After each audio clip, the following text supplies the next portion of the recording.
जब इंसानियत का उदाहरण बनी एक महिला बकरी को लेकर पहुंची अस्पताल। भागलपुर के नारायणपुर सीएचसी में उस वक्त अजीब स्थिति बन गई जब एक वृद्ध महिला अपनी बकरी को कुत्ते के काटने के बाद इलाज कराने अस्पताल ले आई। स्वर्गीय अलाउद्दीन की पत्नी मदीना खातून की मासूमियत और संवेदनशीलता ने सभी को चौंका दिया। उन्होंने डॉक्टरों से बकरी को डॉग बाइट इंजेक्शन देने की गुजारिश की, लेकिन मानव अस्पताल के कर्मियों ने पशु अस्पताल का रास्ता बताया, जिससे महिला थोड़ी मायूस हुई। इस घटना ने न केवल ग्रामीण क्षेत्रों में पशु चिकित्सा सुविधाओं की कमी को उजागर किया, बल्कि इंसानों और जानवरों के बीच भावनात्मक जुड़ाव की मिसाल भी पेश की। कुत्ता काटना चाह हैं? कहाँ घर बेला? नाम की बेला? अब नाम है तो परिचय बा बेटा। सब चीज बते वो तो ना जी आपका। की नाम बेला? नाम ले मदीना का। पति के नाम? इंतकाल बगल तो नाम नहीं जाने छो? नाम तो जाने छी बेटा। की? अलाउद्दीन नाम। अलाउद्दीन। हां। कहिया कुत्ता काटना ना बकरी का? कल का यह है बेटा। के कल का कि हॉस्पिटल में जो इंजेक्शन दिला जाए बकरी का? ये नहीं बोले बेटा। हाँ? ये नहीं बोले तो हम खैलो छी। के कल का? अब नाम जाने। यहाँ आदमी के इलाज है जानवर के? आदमी है खाली। हैं? ये आदमी के अस्पताल जी का?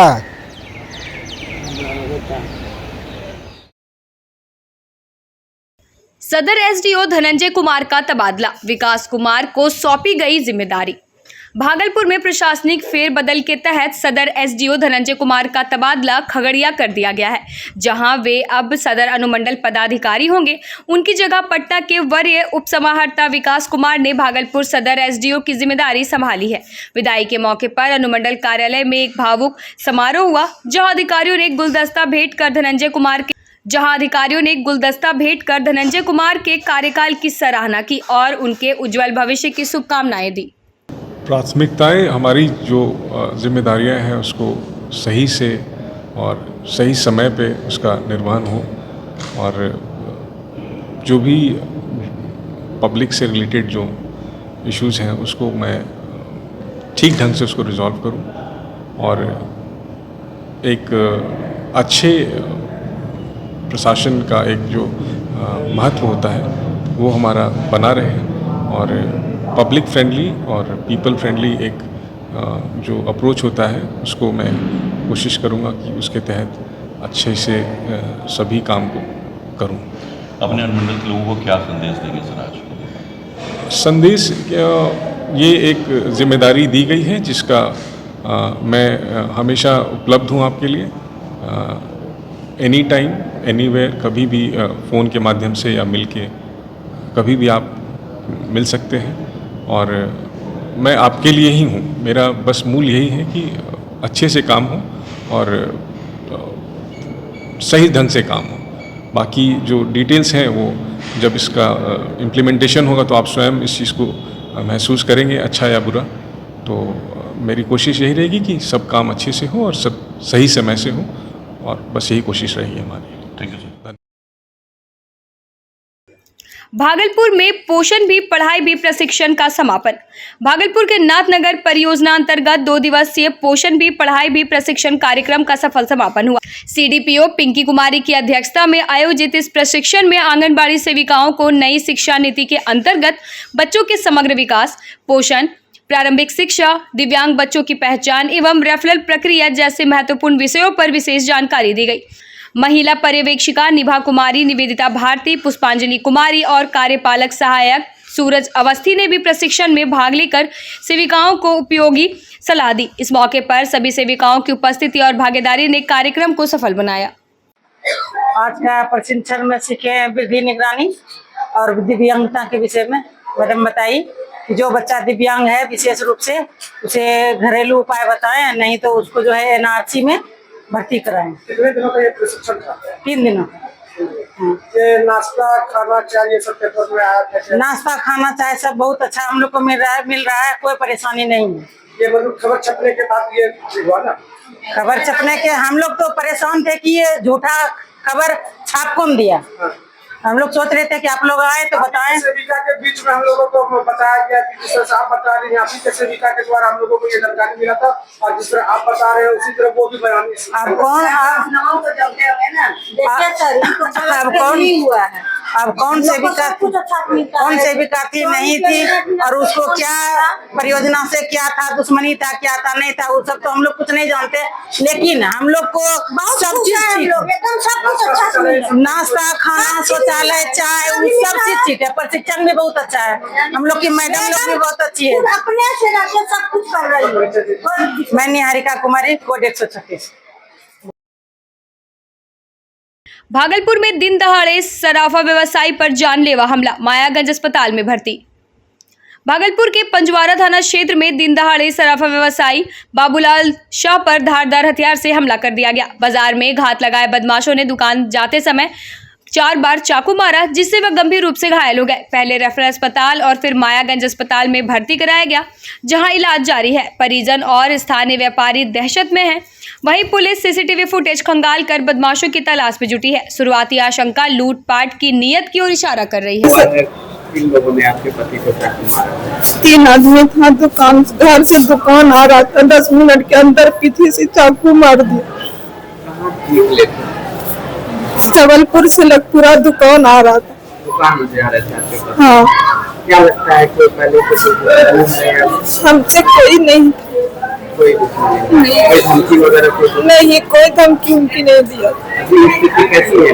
अभी स्थिति नाजुक गंभीर लगी। गंभीर है ना?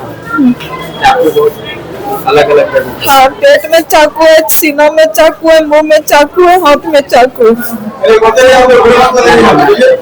मेरा नाम देवरानी देवी।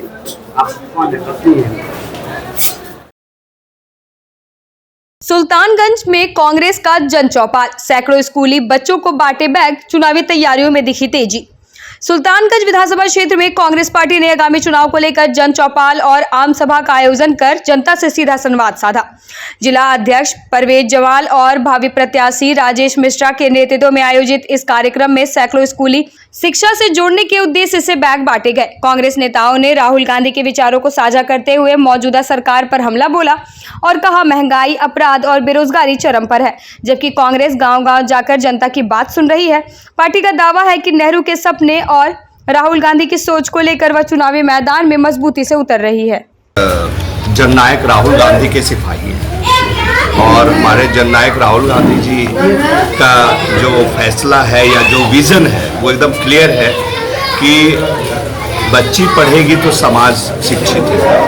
तो पढ़ाई को आगे बढ़ाने के लिए और समाज को एकजुट करने के लिए ये कार्यक्रम रखा गया। बच्चों में स्कूल बैग बांटा गया ताकि वो आगे शिक्षा में प्रोत्साहन दें। एक सेकंड, आगामी चुनाव को लेकर क्या कहेंगे संविधान सभा? देखिए, चुनाव तो आज के डेट में आपको पता है कि आज जो जाति जनगणना होने की बात हो रही है, जो मोदी जी ने कहा है, उसकी बात तो राहुल जी ने की। राहुल जी ने रोड से लेके सदन तक लड़ाई लड़ी है इसकी। हमारे जननायक राहुल गांधी ने लड़ाई लड़ा है, तब आज ये जनगणना हो रहा है। तो अब तो जनता जाग रहा है कि जो भी राहुल गांधी जी बोल रहे हैं वो सारा चीज हो रहा है। इसका मतलब इनसे अच्छा कोई नेता ही नहीं है। तो बस ये चीज सोच लीजिए कि इस बार इंडिया गठबंधन की सरकार बिहार में बनने जा रही है। एक सेकंड।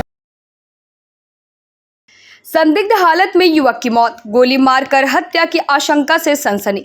भागलपुर के लोदीपुर थाना क्षेत्र में उस वक्त सनसनी फैल गई जब वास्तु विहार निवासी राजा बादल उर्फ निक्की कुमार का शव सड़क पर संदिग्ध हालत में पड़ा मिला। दाई कनपट्टी पर 2 गहरे जख्म और कपड़ों पर घसीटे जाने के निशान देखकर परिजनों ने गोली मारकर हत्या की आशंका जताई है। निक्की के शव को NHAI कर्मियों ने सबसे पहले देखा और पुलिस को सूचना दी। इंजीनियरिंग कॉलेज के शिक्षक डॉक्टर RK झा के मुताबिक निक्की स्कूटी से निकला था और मां को सिर्फ एक्सीडेंट की खबर मिली थी, लेकिन घटनास्थल और शरीर की हालत ने शक और बढ़ा दिया। पुलिस हत्या और हादसे दोनों पहलुओं से जांच कर रही है। निक्की मिलनसार और प्रतियोगी परीक्षाओं की तैयारी में जुटा था। अमरपुर में कार और बाइक की भीषण टक्कर, बाइक सवार गंभीर रूप से घायल। बांका जिले के अमरपुर थाना क्षेत्र में इंग्लिश मोड़ शंभूगंज मुख्य पथ पर बाजा मोड़ के पास एक दर्दनाक सड़क हादसे में बाइक सवार गंभीर रूप से घायल हो गया। शंभूगंज के कस्बा सोमनाथपुर गांव निवासी अविनाश मंडल अपनी बाइक से घर लौट रहे थे, तभी सामने से आ रही तेज रफ्तार कार ने उन्हें जोरदार टक्कर मार दी। सिर में गंभीर चोट लगने के बाद स्थानीय लोगों की मदद से अविनाश को रेफर अस्पताल लाया गया, जहां प्राथमिक इलाज के बाद डॉक्टरों ने उनकी हालत नाजुक बताकर मायागंज भागलपुर रेफर कर दिया। हादसे ने एक बार फिर सड़कों पर ट्रैफिक अनुशासन की पोल खोल दी है।